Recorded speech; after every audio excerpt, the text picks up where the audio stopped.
Here we go. Hear that knocking, that first part? It only knocks when I'm getting going. It means it just started to crack. It's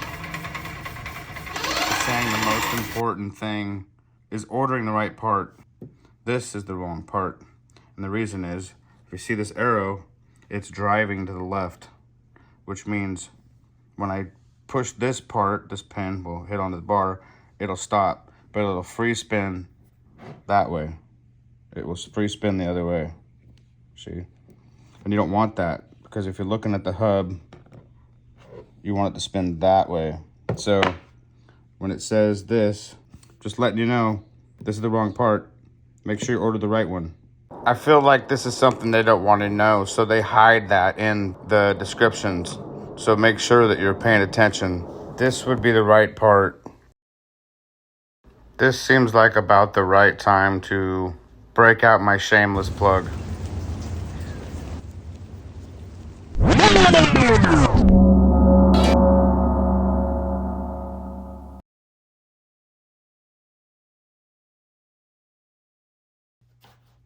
Take this off before we can get to the motor.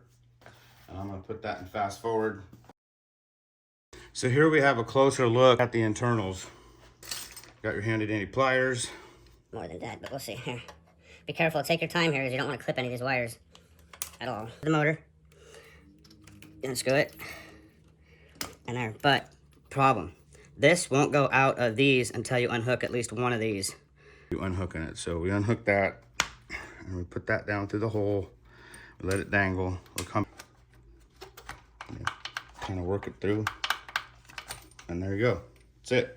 While it's up, clip these off because you're gonna need to take these wires off so you can get the motor out.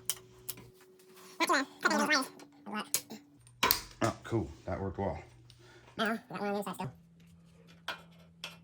So now, but for now, what we're gonna do is we're gonna take off this brake because it's easier to do now. And when we're doing all this work, when we come back later, we can test the wheel without this on it. So it makes it a lot easier to put the wheel back on. So everybody knows how to do this part, right?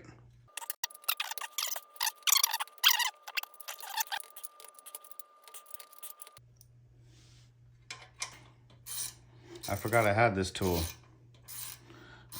It's called the Klein tool, and it's one of the most handy things ever because it gets in tight space. Take that off, take this out. Those things are already worn down, so I'm gonna go ahead and take them out.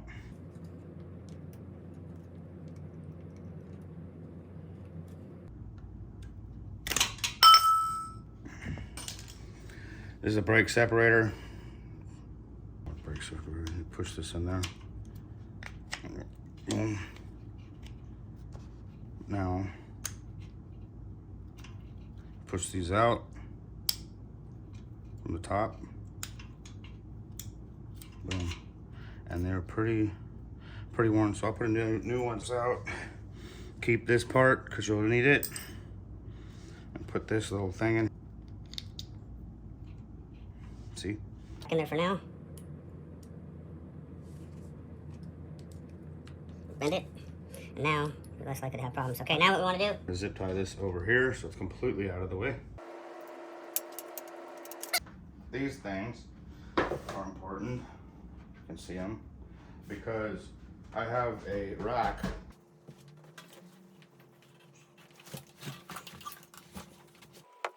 Now that it's flipped upside down, I'm taking the kickstand off.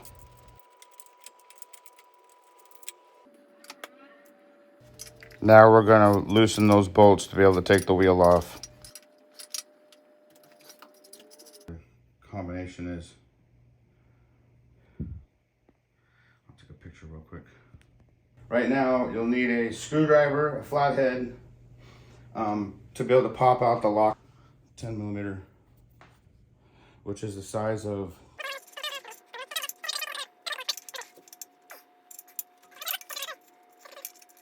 now it'll come out of this little groove. Put that back on there. I'll do the same to the other side.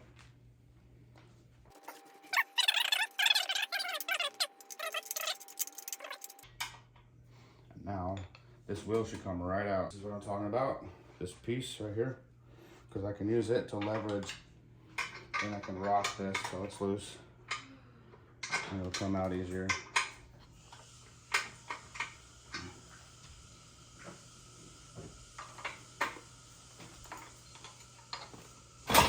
Bam, just like that.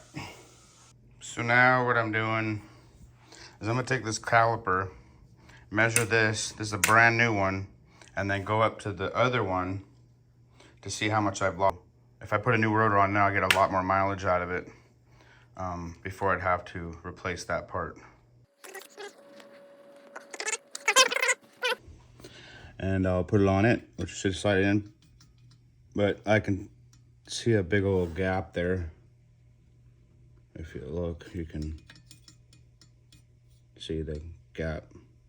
So I know this is pretty worn down, so I'm gonna wanna replace this completely. So impact now, I'm gonna try it first. See if it'll fit in there, and it does. Oh, that worked great. So yeah, impact has less likely chance of stripping it, so there's that. You'll have to take them all off, obviously.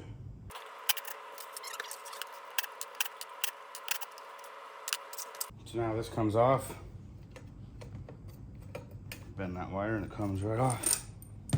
Now we're gonna get to these things, and these are not easy. Yeah, T20.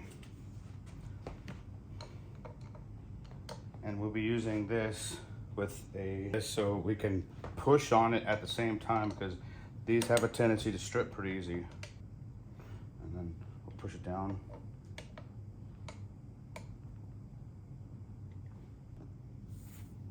So I'm letting this warm up, and then I'll put it on this. So if you see, I had this, I took it off because that thing's gonna go all the way through the other side. This does not have to come off, but these do, so this can go in through there. So, all right, so here we go.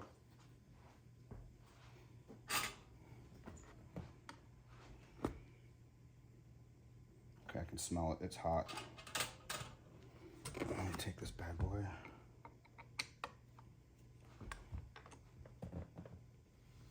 It comes right out.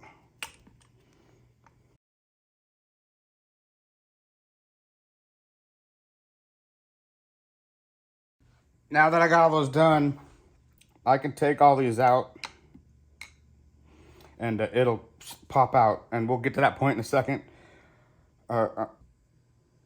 I'm gonna go ahead and finish taking these out as it comes out, because there's a little spacer that's on the back side that you have to remember to put in.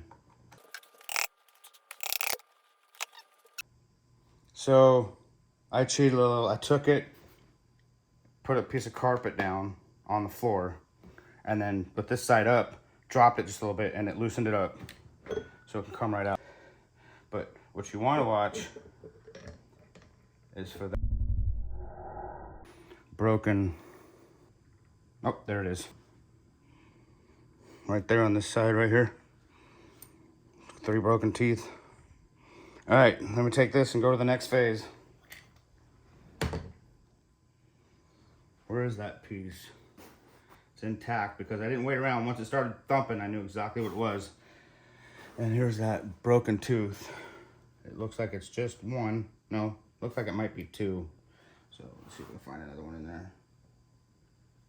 Yep, there it is. See, if you would have rode around on this for a long time, these would have, it wouldn't matter actually, to be honest. It'll make a lot of noise, but eventually it'll start cracking all of them, and it won't wear down this because these are soft enough to where it would go around. But it ended up getting in here and breaking more teeth eventually, and nobody likes that knocking sound. So there's the teeth. So now we know what that sound was, which I already knew because I've done this before.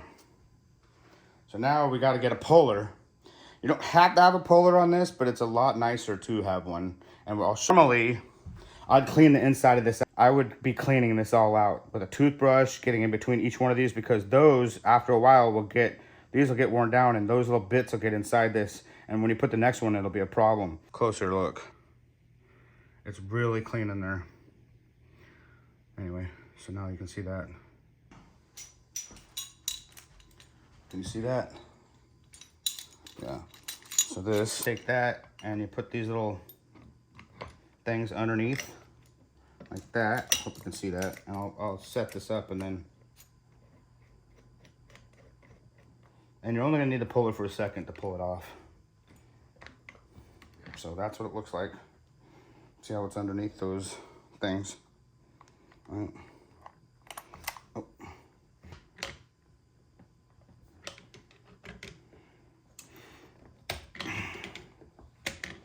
Now pull that sucker right off.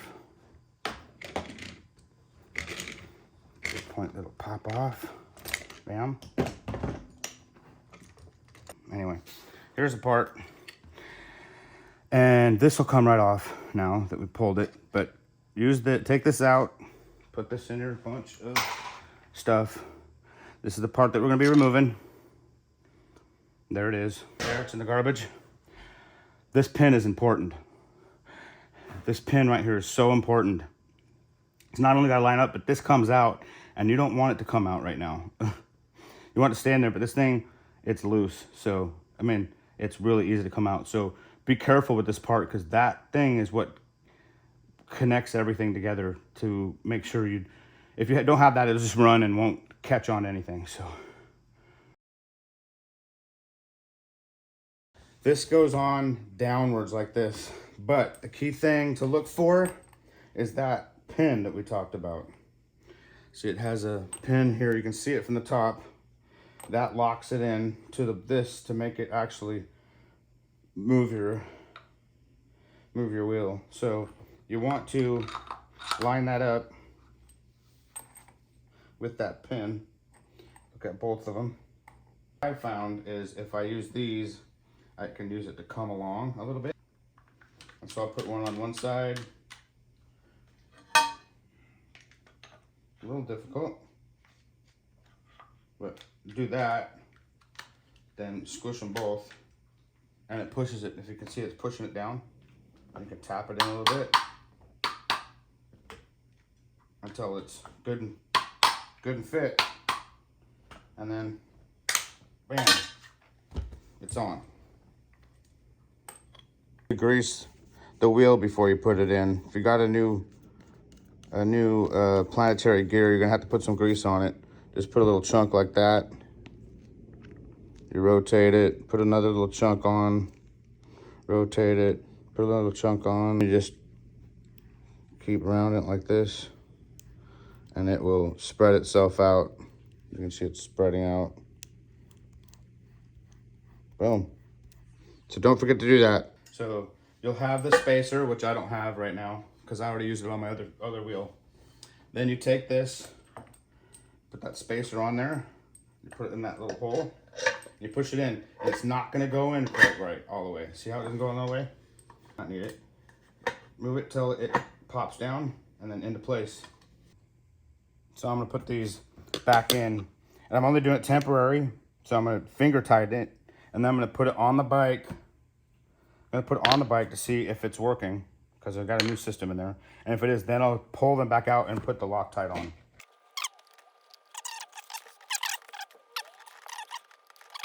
And route this till after I figure out if it's running. And you hook this up to this.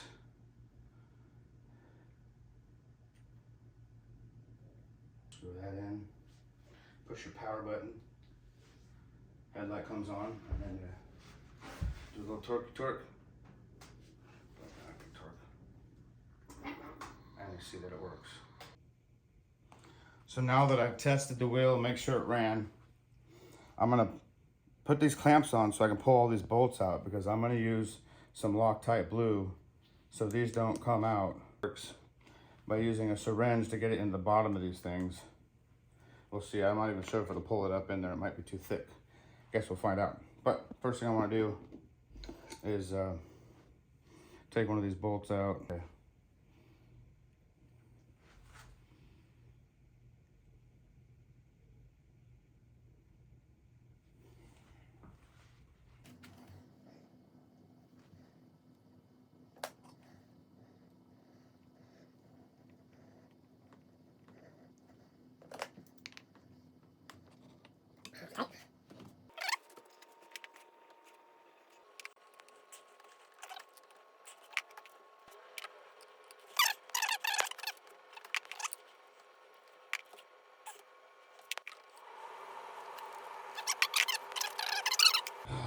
take you over and show you why I do this. So these stripped out, and it caused what I call wobbly butt, where there's a little gap and this thing will wobble, and eventually it strips these out. We put on the new rotor, and they come with brand new ones. Always use brand new ones because they got the Loctite on them, because this, if left, these things work their way out, they will sever your line. I've had it happen twice. And you'll see that there's no writing on the side that goes down towards, and then there is writing on the side that goes up. Compact. First though. Come back.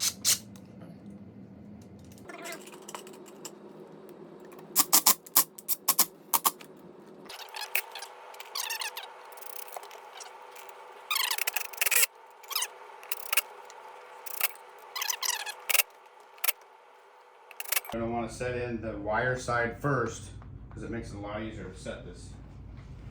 I'm gonna set that down in there. Get that lined up. This thing goes on the outside.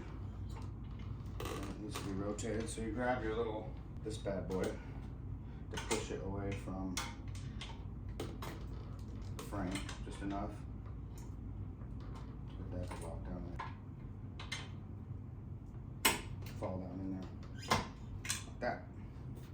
And you do the same on the other side, except you're going to want to get that pushed in.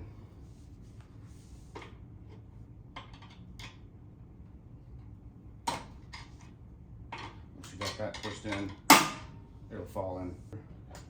Thing, you can lock it in until it sits. And it sits on that side, and it sat on that side. Put it on. Find its little spot here. It's not quite lined up, so tend to turn it just enough to get that bad boy in there, and bam. You're good to go.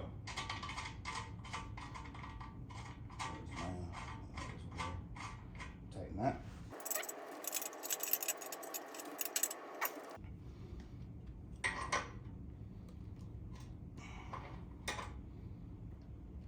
Alright, so that's tightened. Now that we know it works, it's time to route the wire. So what we're going to do,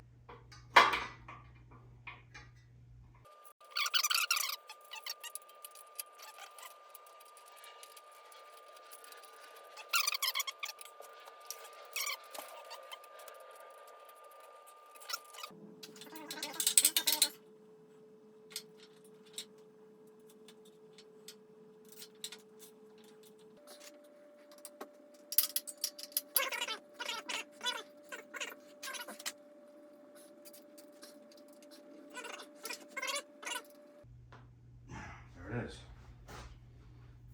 Now we just got to flip it back right side up. Just tight, tight, tight, semi-tight.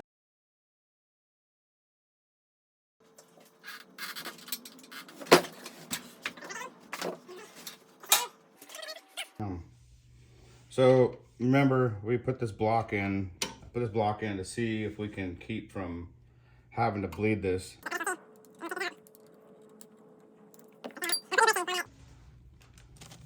I buy generic ones because I get them for $2.50 a piece, as opposed to $22.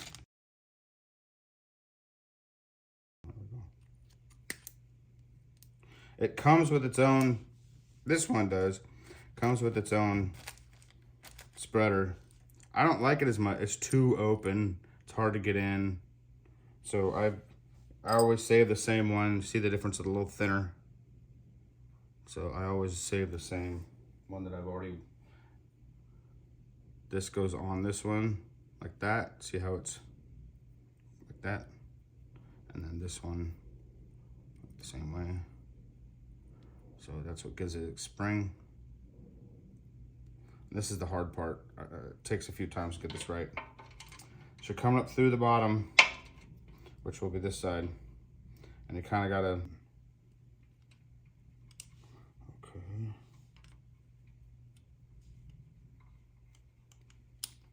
There it went. Perfect. It snapped in the spot that time.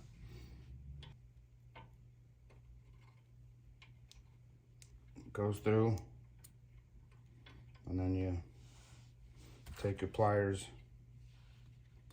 You have to bend. Usually you have a screw through one, but I stripped that screw so I can't use it anymore.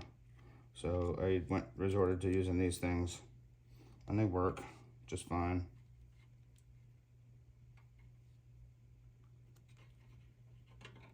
One of these, you can use a screwdriver, but you take it in there and you push these out so it has enough room to get over this rotor. And go over the rotor. There it is. Because how this goes in, it's important. So if you reverse it, it'll be off. So there's a bigger gap down here that fits in, and then there's a smaller gap up here. So obviously that's the way it goes. And this thing points downwards. So you slip it in like that. The smaller one up here.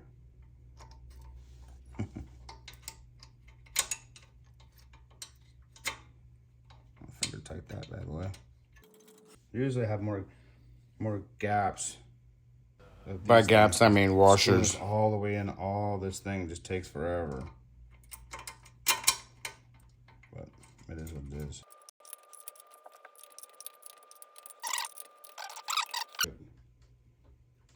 Yeah, I'm gonna have to bleed them because they're spongy. But I kind of figured that would happen. So use that brake to center. And I have my hand on the brake still, holding onto the brake. You tighten down one, and you do it again. And tighten the other one just a little bit.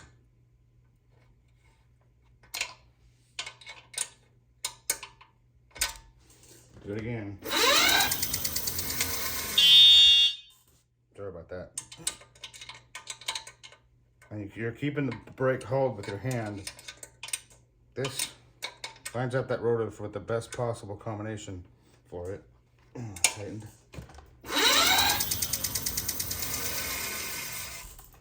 And then you do the final crank. Bam. And you're good. Now we're gonna put this back together. You're gonna have to use zip ties for this.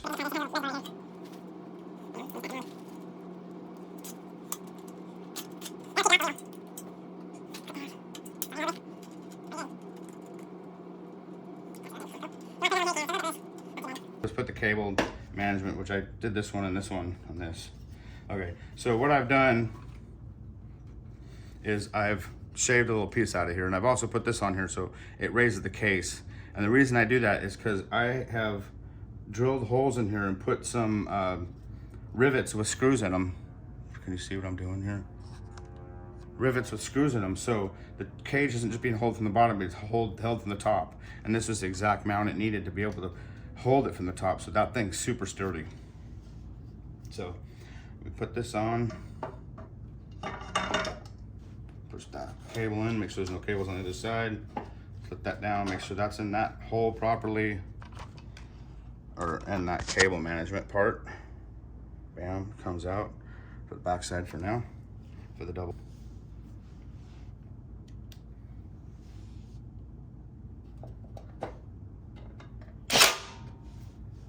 That simple.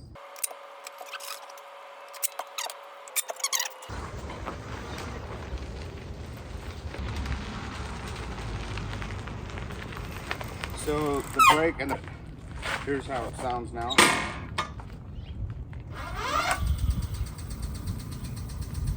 Little, so it's ready to roll.